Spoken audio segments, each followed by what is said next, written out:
Hello,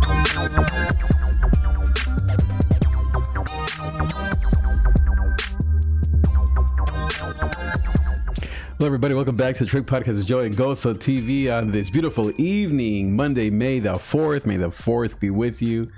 9:30 p.m. here, Pacific time in the Long Beach, California area. How are you? Welcome back to my channel. Welcome back to this video. Make sure that you share, like, comment, subscribe to my channel.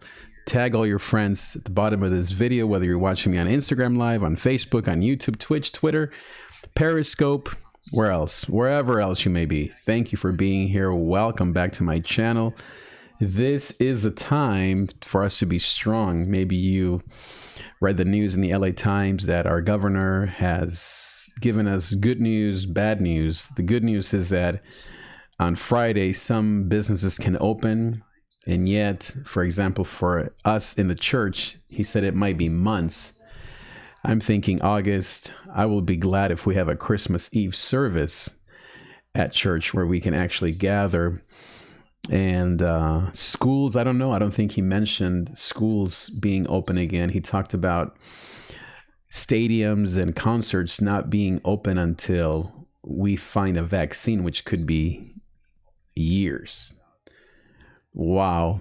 It's sort of a good news, bad news type of feeling. And my guess is that, like me, you're feeling all kinds of emotions. I think that like grieving, this is going to be a process for all of us. You may be dealing right now with anger, fear, frustration. Maybe you're numb, you're in shock.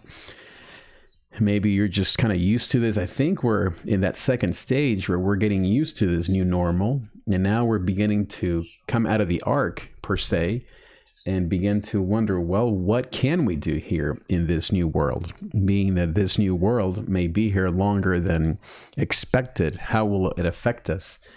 Will this get better? Will things get worse? It's interesting. This stuff is pretty amazing what's happening. And I think that we all have to be kind to each other. We have to be aware that you're going to have all kinds of reactions to the news today.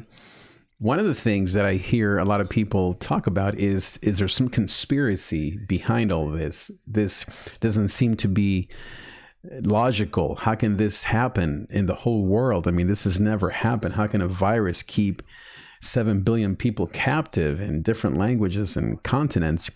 And it doesn't seem possible, right? I mean, even in the scriptures, I must admit, I've looked everywhere and I have a hard time finding anything that can explain this. I mean, you have the seven plagues. You have obviously in Exodus the 10 plagues, but this is unlike anything I've ever read about in the Bible. It's kind of a confusing time, and yet there is almost like an underlying sense of peace. Is that even possible? We're still able to function, right? I mean, by the grace of God, most people are healthy. And obviously, if you're suffering, I am praying for you. And I am asking God to heal every person, every color, every age, to be healed and to get through this. But it's almost like there is a numbing that's happening amidst this crisis. And I keep calling it an opportunity. I'm not going to change my tune, even though this may seem to last a while. I'm going to still continue to call this an opportunity, not a crisis or a tragedy or the end of the world or even a conspiracy. I'm going to keep calling it a transition. This transition had been coming. I mean, if I listen to a lot of spirituality and wisdom podcasts, and I read a lot about wisdom literature, of course, the Bible and many different spiritual leaders, prophets, and all the rest. And I think just even my own gut feeling, all of us have felt that a transition was coming. We knew that something drastic had to happen, and none of us expected this to be the camel that, or the straw that broke the camel's back. And yet I think there's a sense of peace almost underneath this tragedy, underneath this opportunity. You know, I look back at Noah's Ark, and that is maybe the closest thing to this opportunity that I can think of. In Noah's day, there was all kinds of destruction happening outside of the ark. And yet inside the ark, there was, yes, concern, there was instability, but there were in transition to a new land. And when they landed on the other side of this storm, 40 days of heavy rains, and then according to the commentators, over a year of them being inside the ark, kind of like this, right? They landed in a better place where God promised to never destroy the earth again. A rainbow, as you know, appeared that spoke of the promise of God. And then it says that they worshiped God and they offered him sacrifices and they began their new lives. And now we are enjoying that life. And so that's the only story that makes sense to me. Even Jonah in the three days in the belly of the whale, even Jesus in the empty tomb. This is more like Noah's Ark. This is more like us being inside of this container called this transition, this opportunity. We don't know exactly where we're going. We know that what used to be, it's probably over. And nobody knows exactly where we're headed. And yet, this is all meant to be. This is all meant to be. And most of all, I believe and I'm convinced in my heart that on the other side of this, whenever that is, there will be a new land and a new opportunity for all of us to be the men and women that God has always wanted us to be. I was listening to a wonderful young poet. His name is Ocean Vuong, I believe. Ocean Vuong. A wonderful poet. He wrote a book called We Are Beautiful While on This Earth. We Are Beautiful Here on Earth, something like that. And he was talking about in March of this year, after winning so many awards, about Noah's Ark. And he posed a question that I thought was very, very important. He said, what would you bring inside the ark to the new land?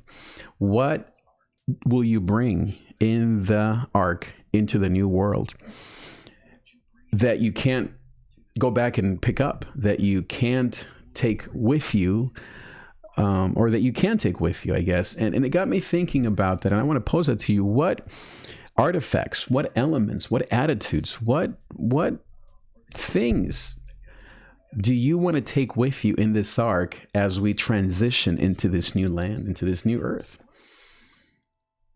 Would you want to bring, right now I see so many what I'm going to call scam artists trying to sell you their latest ebook and their latest video course and their latest 10 ways to become a millionaire. And, I don't want to bring that into the new world. I would hope that all that ends.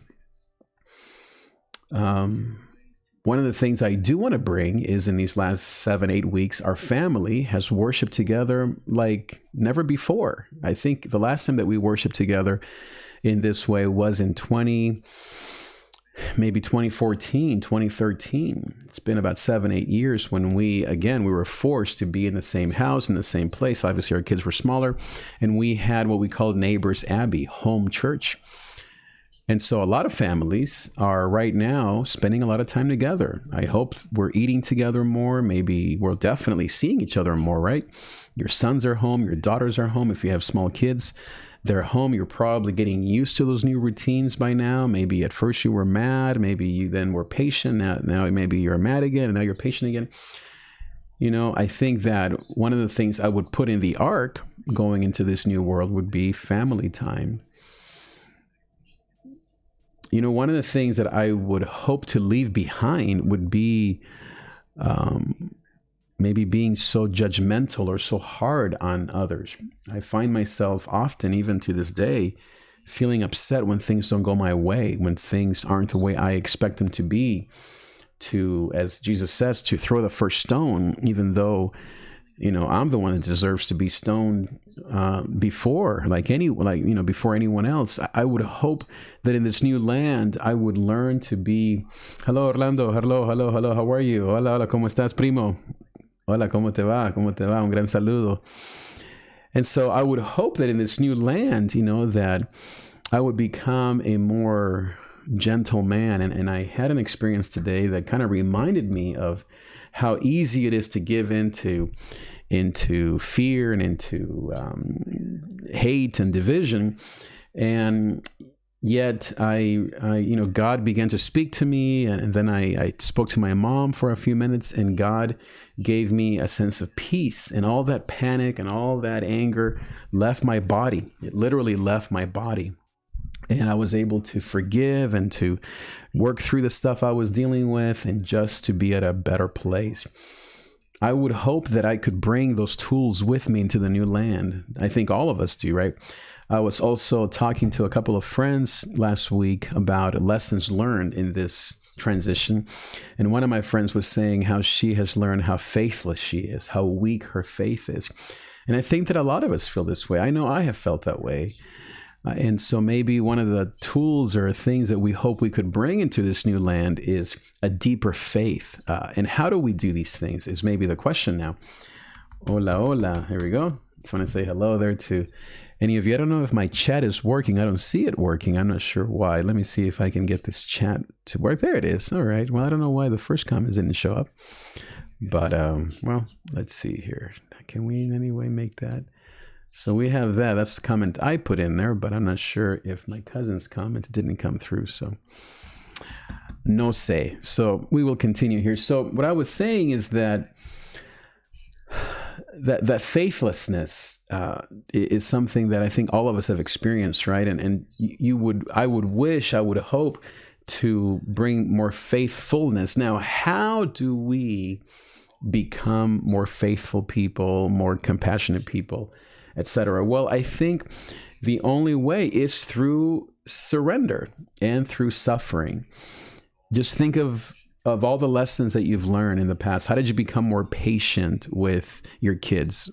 Well, it was probably when you were faced with a difficult situation with them at school or in their personal lives. When did you become more healthy in your eating habits or your fitness goals? Probably when you got a bad report, or you got on that scale, or that dress didn't fit. Meaning we as humans, because we like the status quo, and we like to be safe and secure and have routine, we don't change our habits until something bad happens. Or I would say the other way that we learn is unless we become enlightened. And what I mean by that is that we have spiritual revelation. And I think this is a time for all of us to become spiritual beings. You know, we've lived in this, let's say if you were born in the 40s and 50s, you grew up in the Enlightenment season or in the Enlightenment age. Everything was about right and wrong. You got rid of all feelings and mysticism and spirituality. Church and politics and education became all about the bottom line. Capitalism was at its best. Materialism was at its highest. We built the biggest buildings. We went to space in the 60s. And who cares about racism? Who cares about the economy or about climate change? Who cares about God, right? We threw God out the door. Then in the 70s, 80s, and 90s, we became the internet society or culture, right? We became addicted and dependent upon technology. I mean, the advent of the iPhone in 1993, is that when that was, or 2003? I forget now. It's been about 20 years, changed how we view life. And now, in this new world that we're entering, we haven't entered it yet, by the way. We haven't landed the plane yet. We're still in the ark. 40 days in heavy storms, and then over a year, the Bible says that Noah and his family were in the ark. We're still in the ark. We haven't landed. And yet I think that, just spitballing here, as I say, on the other side of this, we can expect a return to spirituality. I think that there is no doubt that this marks the end of the lack of faith in the world. I mean, it's crazy to say that, but I am going to say it because this is what is happening. I would say that this virus marks the end, if not the beginning, perhaps, of the end of secularism, of, you could call it even materialism, of the ego, and the beginning of spirituality, of spiritual disciplines, of rest, contemplation, and of seeking the transcendent, the higher ways of God, of faith, of mystery, of love, and community. Wow. That's really what's happening, my dear friends. I don't know how else to say it, but I believe that that is what is upon us.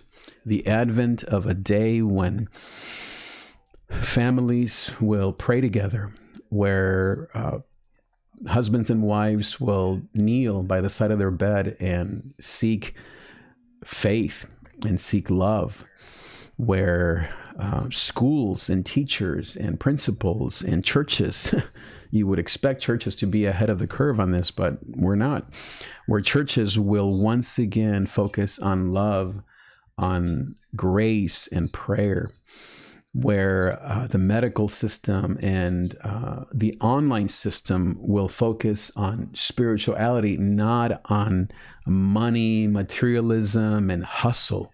I mean, how deafening does the word hustle sound right now, right? You know, like the Gary V's and all of these kind of online gurus of the last 10 years, they are falling on deaf ears. You know, their message of, you got to hustle, you got to work. I mean, you can't even get out of the house. You can't even get a haircut. I mean, look at my beautiful locks here, my curlies. The time is now to listen to spiritual guides, to begin to listen to spiritual guides. I listen to Russell Brand. I listen to a lot of podcasts that speak about spirituality, about faith, about being awakened, I listen to the Mass of the Catholic, my brothers and sisters. I listen to a lot of course, sermons, but I must admit that I don't listen to a lot of preachers because, I mean, and maybe I'm at fault in this too, most preachers have been trained in materialism and ego, meaning that you only value or you only matter to them if you are making my bottom line work. If you are giving, contributing, serving my vision, that's why you matter. But if you are trying to grow in your own faith at your own pace, at home, serving the poor, I wouldn't call it in your own way, but in a different way than expected, then most churches, they don't give you a second look. And again, I am a church man. I've been in the church for 30 years. And I would say that we have been guilty of looking at church as a business. And I think that now is the time for me and for all of us spiritual leaders to become seers, lovers, forgivers, sacrificial people, people of grace. Oh my goodness, all the things that the gospel is supposed to be, right? And yet we have lost our way. And that's not just the church. This has really been an all-encompassing change that's happened in the educational system. How did education become a boring place, or if you're talking about higher education, a place where people are losing money or leaving school with $100,000 worth of loans and debts?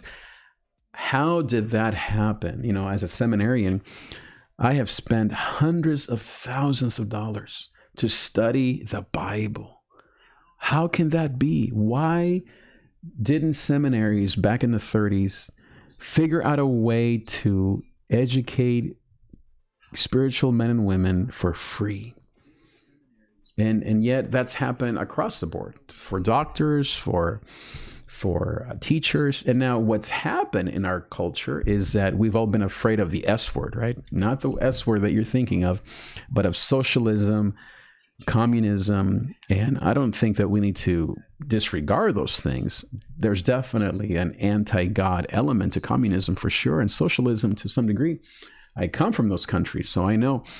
But I think that at the expense of, or in the name of being anti-socialism, we have become pro-ego, pro-materialism.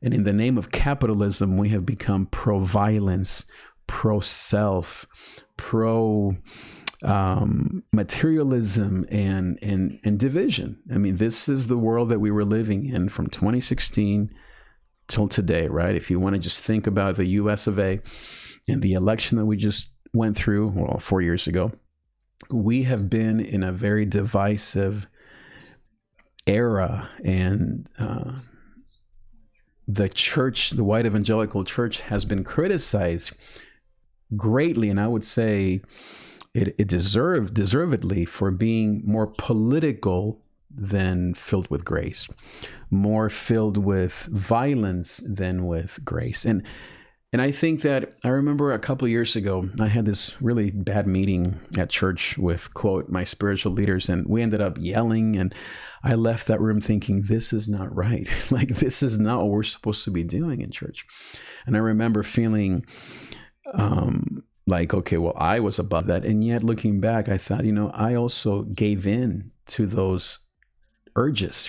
It was almost like the air that we were all breathing, the air that we were, that the water that we were swimming in was one of violence and of division and of hustle and of you have to work 15 hours to provide for your family, and who cares about health or spirituality or church or prayer? I mean, come on, right? That's for the hippies or those crazy Hindus or those crazy Christians. Maybe. I wouldn't say that we as Christians were in any way, speaking from experience, an example of true spirituality to society the last 50 years. There are exceptions, of course, and now we are forced to become more spiritual people. Not yet, not everyone. There's still, if you go on YouTube, there's still 90% of the videos are still about entertainment, sex, and van life, and conspiracy theories, and war, and obviously fear, and money, and how to make money now online, right? I mean, there's still this fight that the enemy will keep fighting to keep people, like the cool kids say, asleep and not awake, not woke up. I was listening to a guy named, his name is Whiff Huff. This light is blinding me, so I'm going to turn it down. Oof. Okay. You may not see me as well, beautiful me, but that light is blinding me. It's burning my eyes. So I was listening to a guy, I think his name is Whiff Huff. I forget his name. Guy who's 61, they call him the Iceman. And he was talking about the immune system. And what he recommends, maybe you've done this, is to take a cold shower every morning, breathe, and then do 20 push-ups every morning. I woke up this morning and I didn't do any of that because we're not convinced yet, right? That we need to eat healthy, eat clean, and eat vegan or care for the environment, right? We're not convinced yet. A lot of us are still going to say, forget it. I'm going to just eat what I want and spend what I want. And I got my check from Trump, and I got my check from unemployment, and I got my money from this, and I'm at home just doing whatever I want, and I'm not caring for anybody.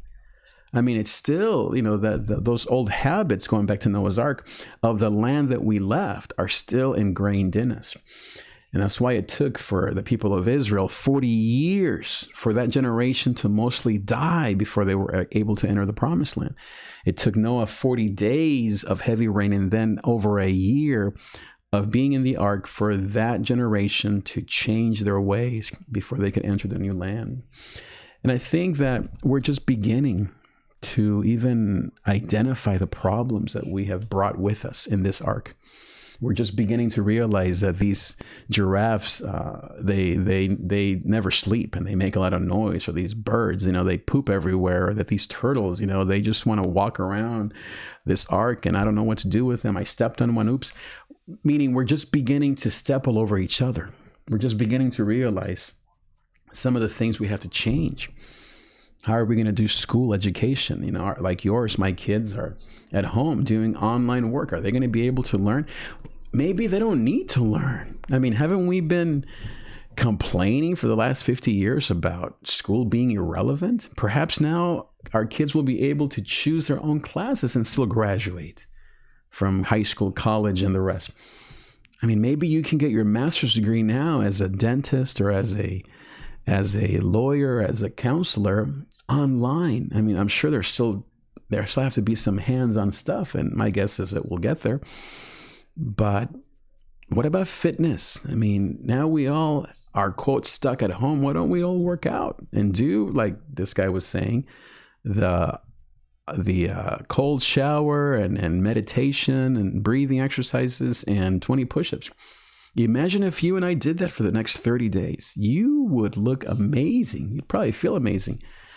As I said, this guy was talking about all the real stuff of the immune system, stress, anxiety, the endorphins, about antidepressants, about anxiety, about cancer, about disease, about the ability of your mind to control and to release you of so much depression and sadness. All the things that we've been battling for 50 years, maybe longer. Perhaps, I have no idea. This transition is about us being open to spirituality once again, to wholesome ways to become human once again and not just machines. Weren't we all afraid that AI would take over the world? Well, guess what? I don't know if that's going to happen, but according to the Bible, there will be a stamp of the beast. And remember that just because there's an opening for good doesn't mean that there's not an opening for evil. Along the goodness will come the evil. So that's why the Bible says that in the end times, he will let both the wheat and the chaff grow next to each other. And in the end times, he will come with a winnowing fork and cut away the chaff. All the evil will be cut away, thrown into the lake of fire, as Revelations 1 talks about. I just preached about this on Sunday. And all the sorcerers, adulterers, immoral, liars, all the people that do not put their trust in Jesus, the Lion and the Lamb. This is not me being a preacher. This is what the Bible says. Now you can say, I don't care about the Bible. That's your prerogative. But if you are a woman of faith, if you believe in Jesus, the Bible is clear that those who do not practice the ways of the gospel will be left outside of heaven. And so I think that the call is now for you to become a deeper, more committed follower of God, to become a true spiritual human being. And here's the good news. You don't have to go to a church. I don't think I'd ever say this, but guess what? You can stay at home now and watch me live. I mean, there's 2-3 people here watching me live right now. You're not in my church. I'm not even at church right now. I'm in my home studio. You can give online, you can serve online, you can, if you feel loved, and you can say, hey, I'm going to give that guy $10 because he's helping me breathe or be more spiritual or calm my mind. He knows neuroscience, he knows spirituality, he knows faith, he knows biology. He has a great family, he's at peace himself. I'm going to give him $25. And maybe that's how, quote, we do this in the future as far as supporting each other and kind of the whole bartering system and being able to make a living and being able to provide value and goods and services. And so, I don't know, but I'm excited. I'm also afraid. I'm also concerned. I'm also excited all at the same time, just like you. It's nobody knows. But what I do know is that God holds a future, that he is on the other end of this. Imagine how the people in the ark felt. 30 days in, 40 days in, the heavy rains, the world as they knew it literally was gone. All they could hear was the thunder and the lightning and the storms. And they were saying, oh Lord, I hope this ark can get us home. The animals are going crazy. Noah has no idea why he did this, but God told him, get in that ark with your family and their wives, and you better follow me. That's how we feel right now, right? We're just saying, okay, Lord, now who are we following right now? This is another thing that I've been thinking about. Be aware of anyone right now that rises as an antichrist. Be aware, let me say it again, of anyone who rises right now as having the solution. Test every spirit, the Bible says. Make sure that you don't give in, because this is the time for anarchists and for messiahs and for false prophets to rise and tell you that they have the truth. And because 7 billion people are desperate for the truth, we will fall for a lie. This is a time to test every spirit. Now, how? Listen to your heart. And if you are a follower of Jesus, trust that the Spirit of God will guide you into all truth, as John 17 says. This is a time for you to become a man or a woman of the Scriptures. I don't have the scriptures in my heart because I'm some erudite or because I went to school. That helps.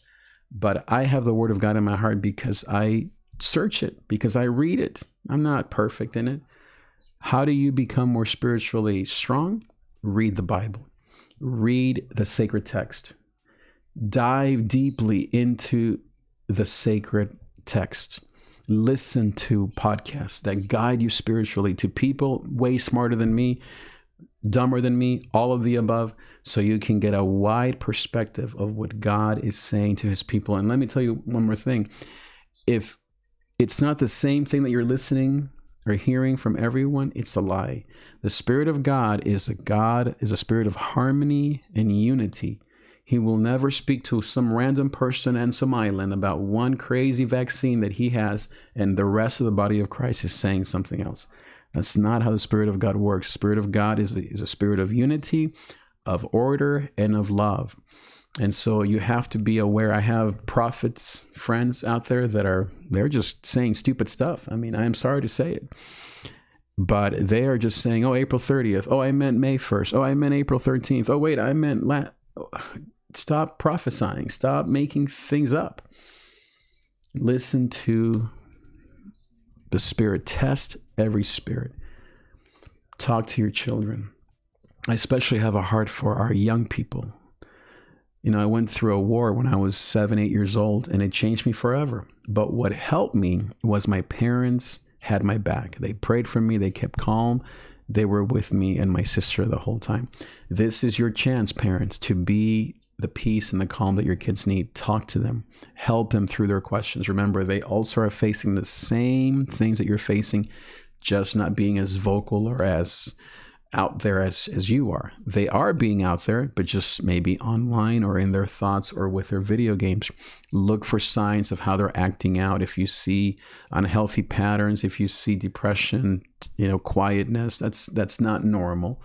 Then talk to your children. Talk to your husband. Men right now, I had a friend tell me, we need to work. We're meant to work. You need to be caring for your men right now. I don't mean that women aren't workers. My wife is definitely a worker bee.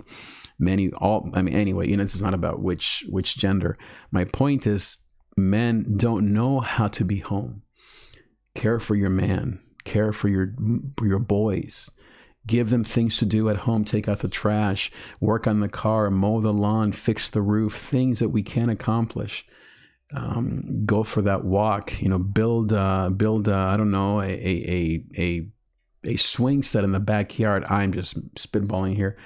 But my point is, we as men have to work with our hands. Last week, I went and got online, of course, and got a little hot tub for our family. And then I put some lights. Rochelle and I did some lights and did some painting and blah, blah, blah. It made me feel so happy to see Rochelle in it. Our kids enjoy it. My mom's been out there. Our dog Daisy, the whole 9 yards. Care for your men. Ask him, hey, what are you doing? What are you doing? Don't ask him, how do you feel all the time? Only a few of us, me included, love to talk about feelings. Most men, they love to talk about what they've accomplished, about their goals. Now, men, stop being about material things. Remember, that's not what we can do right now. You can't build your $1 million company right now. We have to be patient. What you can do is build love, community, build your spiritual muscles, build your freaking, real muscles, work out again, lift those weights that you've been meaning to lift, eat less, eat more healthy. That vegan sister that you have, or that vegan son or nephew or grandson, ask them, hey, can you give me some tips? Ask young people. I would say that millennials, and maybe I would even say post-millennials, really have the answer to this new world. I look at our 3 kids. There's no doubt they know what to do.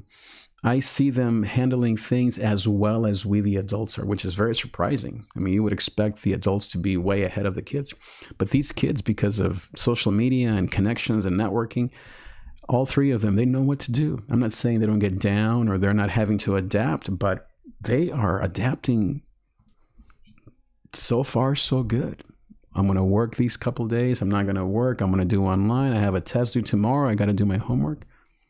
I'm going to go to Chipotle and get some food. I'm going to order this online, get Uber Eats. Now I'm going to go out, and on Sundays I have a routine, and we're going to worship together.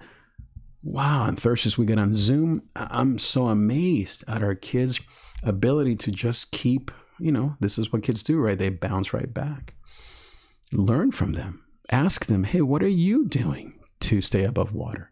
What are you doing to stay I've seen our middle daughter, who's been in church her whole life, with a notebook and a Bible and a pencil in our backyard, talking to God. She's 18.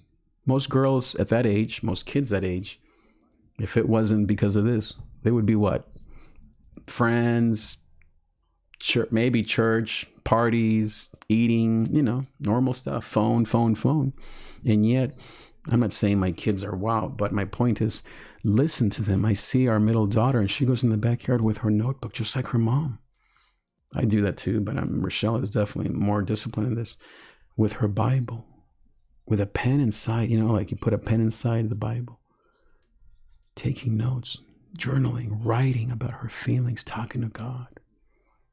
The other day, Sunday, our son David, he has been playing drums with me for years, but right now we can't do anything. There's no church. We have a cajon, which is like a wooden drum. And on Sunday, on his own, he's like, hey, Papi, you want me to play some cajon? I was like, sure. Have fun. On his own. I didn't have to force him. You know how pastors' kids, poor kids. It was beautiful. They all help with the readings. This is what I came up with 8 years ago. Called it Neighbors Abbey. We used to do the same thing that we're doing right now in our basement in Colorado. Every Friday night, I believe, or maybe it was Sunday nights. We called it Neighbors Abbey. We did it online. I recorded it as a podcast. We broadcasted it to YouTube. This was 10 years ago. Our kids were 10, 8, and 6. God was preparing us. And guess what? God is preparing you right now to do something wonderful with your family. Ask the Lord, what is it, Lord, that you're asking me to give up? Fear, materialism, hate. I know I have my list. And then second, ask him, what are you wanting me to learn, Lord? To be more spiritually aware, to eat healthier, to take a cold shower, do 20 push-ups and meditate every morning. I'm telling you, there are so many great resources online. People ask me, what are you doing with your time? I am learning like an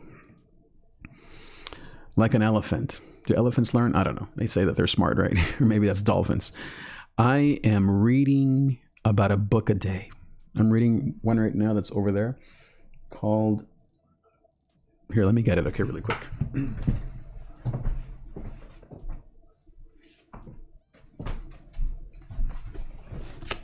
It's called Back in Control by David Hanscom, MD. A surgeon's roadmap out of chronic pain. I don't have chronic pain, but you can call fear a chronic disease, anxiety a chronic pain. You can call anger, you can call shame, you can call laziness a chronic disease. And so this was recommended by another doctor that I was listening to online, talks about how to get through the different, stages when it comes to trauma, and how to go from, he calls it from the lower level to the middle level to the higher levels of spirituality. And he talks about masking. For example, let me read this. Masking your reaction to stress is a third way of dealing with repetitive negative thoughts. Masking is behavior that's used to cover up uncomfortable emotions, where you do something to get your mind off of a negative situation. Sounds like all of us, right? Although it may be effective in the short term, it's not sustainable. Categories of masking include, raise your hand if you deal with any of these. Nobody can see your hand. Addictions, chemical, prescription or illicit drugs, alcohol, cigarettes, work addiction, sex addiction, gambling, overeating, getting caught up in a good cause. The cause might be excellent, but the driving force behind it could be suspect if carefully examined. Hoarding. You know that I know people that are hoarders? It just still happens. Excessive involvement in hobbies, gardening, reading, sports, extreme belief systems. I mean, talk about some really honest masking techniques, right? Religious beliefs. How many people do you know that are extreme in their religious beliefs? Some of the activities listed above, such as hobbies, are not problematic if practiced for the right reasons. If you pursue a deep passion on your own terms and in harmony with your value system, you are creating alternate neural pathways that can improve your mental health. It's an important strategy in neurological reprogramming. However, following your passion is a different process than obsessively pursuing activities to outrun your anxiety. This is just, I'm telling you, this is the new world 101. And this is the kind of stuff that I am learning to bring you the best that's out there of neuroscience, of physical fitness, and of healthy living and spirituality.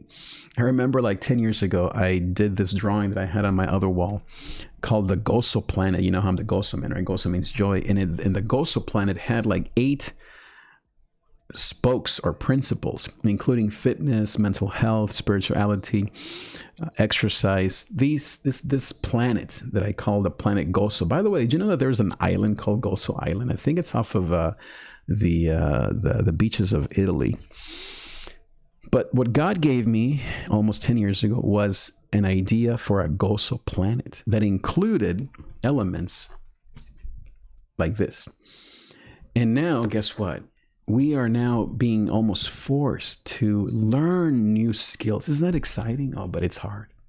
That means you have to let go of materialism and of your dream to make $1 million. That means you have to let go of your dream to move out of the state. And you might have to stay in boring, crazy California, but there's no traffic. So why is it so terrible now? Oh, well, those liberals. Well, who cares about liberals and conservatives if now we're talking about a spiritual reality? Imagine if now our parties are not political parties, but now it's about those who are spiritual and those who are unspiritual. Imagine if you no longer need to make $100,000 because gas prices are $1 a gallon. Now you only need to make $50,000 a year. What does that do to your time? I mean, I was talking to a friend who says, man, I want this every year. Can Trump do a quarantine every year for the rest of my life because I'm getting money from here and from there and I'm only working 2 days a week? And you might be thinking, oh, that's horrible. But wouldn't you want the same kind of lifestyle so you can be home with your kids, exercise, and maybe have time for relationships?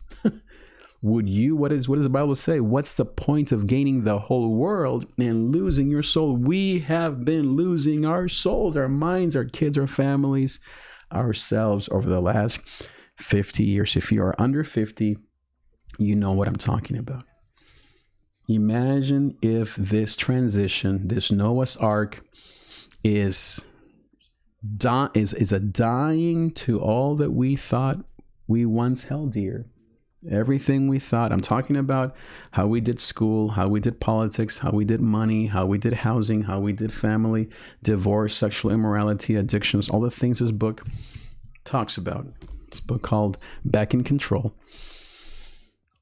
And imagine if this new world will be one where love is king. I was talking to a friend the other day and she was saying, I don't like talking about love. I don't believe in love. And I said, man, I think this world that we're going into is one ruled by love.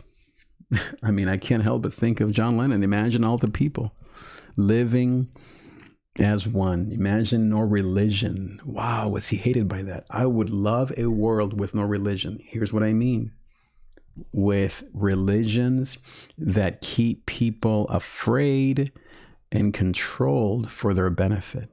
And I'm looking forward to a day of deep spirituality and faith in Jesus that is filled with love, grace, kindness, and compassion, and that is powerful against darkness. Because remember, my dear friends, just because we're going through this transition, the Bible's clear, as good increases, so will sin increase. I saw a friend or a couple of guys the other day I was driving by this store and I thought it was like a Big Five or a shoe store or something. And they were coming out with these big boxes. I thought, wow, they're buying shoes, maybe paper towels, beer. These guys were maybe 21, 22. Boxes of beer. They could not carry them. And they had a smile. I'm not saying don't drink beer. My point is, you know how the addictions of masking that this book was talking about? Those masking mechanisms will increase. Sexual immorality, porn, anything that's online will increase. Gambling, secret relationships, anger, domestic violence, as people come together more. I mean, there's a chance of gun violence, of drug addiction. People will begin to mask their fears through all of these techniques. And if you were unhealthy before this, you're going to be unhealthy through this experience. But there's hope. Just as you became addicted to whatever, materialism, hate, anger, violence, whatever it is, laziness, apathy, you can become addicted to love, grace, forgiveness. It happened to me today, I'm telling you. I was ready to cut some heads and be mad. And then the Lord got a hold of me and he said, dude, what are you doing? That's the old world. You can't be cutting people down. You need people around you. You need that person. You need that woman. You need that man. Not just because you need them for you. You need them because those are my creations. They are humans. They matter to me. And in this new world, there will be less of you. I have a friend who had a dream. No, I have a friend who has a son who's 7 who had a dream of the new earth. And he said, it's actually biblical, that the new earth would be smaller. And you know why that's biblical? In Revelation 21, I just preached on this yesterday. It says that the new world will have no sea. And you know that the earth right now is 2/3 water. Imagine if you remove all the water from the planet and you can still live and have water, I don't know, somehow, I'm not sure exactly how. The earth would be smaller. It would shrink, right? Because there's less space, there's less earth, there's less circumference. It says in the Bible, this little boy dreamed of a new earth coming, and he said that both earths need each other right now. Wow. Very wise young man. I think he's right. We need a little bit of the old right now. We still need the systems. We still need to go to the doctor, you know. If I got a cold and if, God forbid, something happens, we still need our hospitals. We still need our teachers. We still need our spiritual guides. We still need you to be the creative, the musician. I mean, have you seen how many artists are online right now doing free concerts? John Mayer, all your favorite concerts or artists are online. I'm a big producer. So all of my favorite producers are live streaming all their techniques for free. Guess what? Soon I'll begin to charge and I'll probably pay $10. Would you pay $10 a month for me to come online and read you some of this stuff? You probably would, right? I mean, you have extra money. You're not spending it. You'll be like, yeah, I'll pay that guy $10 a month, like a subscription to Netflix. That's probably what I will do. I've been thinking about this for 2-3 years. And of course, I remember I would tell my friends this and they're like, nobody's going to pay you for nothing, man. You're no Netflix. Guess what? I'm not trying to offer you Netflix. I'm trying to offer you spiritual wisdom from books, resources on these different areas, mostly dealing with love, spirituality, health, compassion, how to protect your immune system, how to unwean ourselves from materialism, hate, violence. I mean, all the stuff that really is going to matter more and more over the next probably 10, maybe 3 to 10 months, over the next 12 months. I don't know. It's scary, but it's also exciting at the same time. Leave me a comment. How do you feel? What's going on in your little brain, in your big brain? What's happening out there? We have a few people here live. I see the numbers here. We have a few people that are tuned in. I know you guys are just trolling, as they say, just listening, but not participating. Leave me a comment at least. I will see who the few people are that are listening, unless you all speak Spanish and you're all like, no comprendo nada. I need a haircut, by the way. If you guys have anyone that come to my house with a mask and all the rest, I'll pay you. I have a friend, actually, Ashley. Maybe I'll ask her to come to my house and give me a haircut. It's time to begin to move into the new normal. Masks, gloves, protect yourself, but we got to get those haircuts. Today I went and got a car wash. The car wash on the street was open. It had been closed. Today it was open. We have to begin to, I don't say risk per se, but protect ourselves in this new normal. If masks and gloves is all it takes to be safe and to live somewhat a normal life, then let's do it. Let's do it, because we need to, as a human species, move into this new world so that we can begin to create and go back to the Genesis story of go and be fruitful. Go and be fruitful. That's what God told Adam and Eve from the beginning, and that's what he's telling you today. Go and be fruitful. Be safe. Don't be getting mad. You know, I don't think this is maybe part of my teaching. This is part of my $10 a month subscription. Let me just put this on the screen here. I'm going to be funny here, and let me see if I can. Let's see that. I think I'm going to actually bring this chat back, because I think that other chat is not really working. You need a haircut. Oh, Sabina, now I see you. So you were one of the trollers. Let's see. No, you need a haircut, okay? Like you, man, I'm telling you. That's why you need one too. But I'm telling you, Sabinita, this is what we have to do. We have to go into this new land without fear. But as I was telling you today, we have to think about things differently. You know, obviously, like all of us, I've been waiting for things to go back. I don't think they're going back. I think they're going forward. And so, for example, let's say you have a business of cutting hair and you're like waiting for your store to open and people to come back. I think you have to be thinking, how do I get gloves? How do I get my car? How do I get masks for me and my team so I can become a mobile entrepreneur and go to people? Back to me, back to my content. How can I provide so much amazing value and read? Who has time to read? Nobody. But I love to read. Imagine if what I did, I don't know, twice a week, 3 times a week, was read you books, like an online audio journal. And you paid me $10 a month. That's it, just for me to read and to then provide some commentary and my insights into what I'm reading, you know, because I'm such a smart person that people tell me I have so much knowledge. And imagine if you could pick and choose your themes. You're like, okay, I'm going to learn about business, about raising teens, and about how to lose weight. And I'm going to pick these 3 topics that Goso TV offers. And I'm going to pay $10 a month. And I'm going to get those live streams. I can interact, I can ask questions, and they're going to read books on how to raise teens, on how to be fit, on how to grow in your career. Okay? I mean, imagine if you had someone that was here live through your computer, through your phone, and for only $10 a month would provide you with some of the best knowledge that's out there. You don't have to go and read books or look for them or, you know, fall asleep at night. And then at the end of the whole thing, I pray for you and I give you comforting words and I help you understand in Spanish, in English. Wow. For only $10 a month. And imagine if 100 people did that, or even 10 people. That's what is that? $100? Maybe we get 1,000 people a year. I don't know. It could become a thing. I think all of you, I want to encourage you, begin to think about it's not about money, okay? You can't think about money. You got to think about how do you help people? What do you know that you can use, you can utilize as a tool to help other people?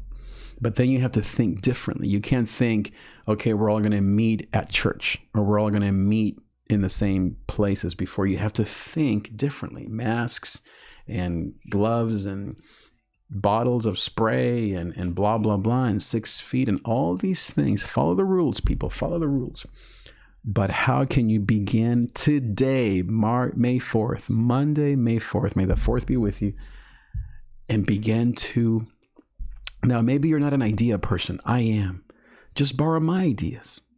Imagine if one of the shows that I provide here for $10 a month, or let's say it's 20 so that we can make the numbers work. I got to pay for this internet. Okay. It's not free. And I got to get a new haircut. Imagine if for $20 a month, you could get ideas, and you can just press on program 1 and you get me for 30 minutes giving you ideas. And maybe 90% of them you don't even like, or they're useless, but there's one idea. You're like, that's a good idea. Maybe not for me, but for my husband, or for my kids, or for my sister, or for my amigas. Imagine if for $20 a month, you could pick and choose programs by spiritual leaders like myself that can give you what you want.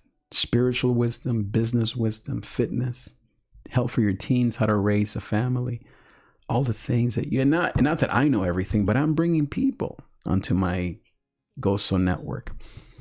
I bring my wife, I bring my kids, I bring experts that can provide you the best content. You don't have to go out there looking through YouTube or Facebook or reading a bunch of books or talking to your friends, or, instead you go to one place every night on your own, 10 p.m. right now, right? And you can just be like, oh, this is so awesome. I'm in bed and I'm listening to this guy. It sounds good. He's so handsome. His hair is amazing. Look at his new earrings. Did you see my new earrings? They're nice, huh? And you can learn what you want. This is my gift. Knowledge provided to you with love, with compassion. And I think we all have something that we need to share. You don't have to do it online. I don't think online is for everybody. I would recommend that you include some sort of online element, but maybe your thing is at home. You just have to, again, social distance and gloves and masks. You better get ready. You need to do it now. Stop waiting. Do it now. Begin to practice with your family. Okay, kids, let's have a little Bible study at home and let's all wear masks. How are we going to do this? Let's start a restaurant here at the house. How would we do this? Let's start a catering business. How will this look? How are we going to get food from the store and blah, blah, blah. Okay, kids, let's all get our masks and our gloves. And come on, husband, let's go out there and put gas in the car and let's go. Begin to practice, so that by the time summer comes, which is just in another month, you can start. And then in the fall, you're ready to begin to help people.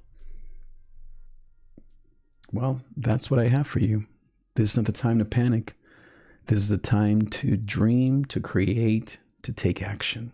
Pray against the devil. He wants to destroy us, but Jesus is greater. Thank you so much for listening. Share this broadcast with your friends. Tag everyone that needs to listen to this message. I'm telling you, this stuff that I'm talking about, you're not getting it anywhere except here on GoSo TV. Thanks so much for watching. Hasta la próxima vez.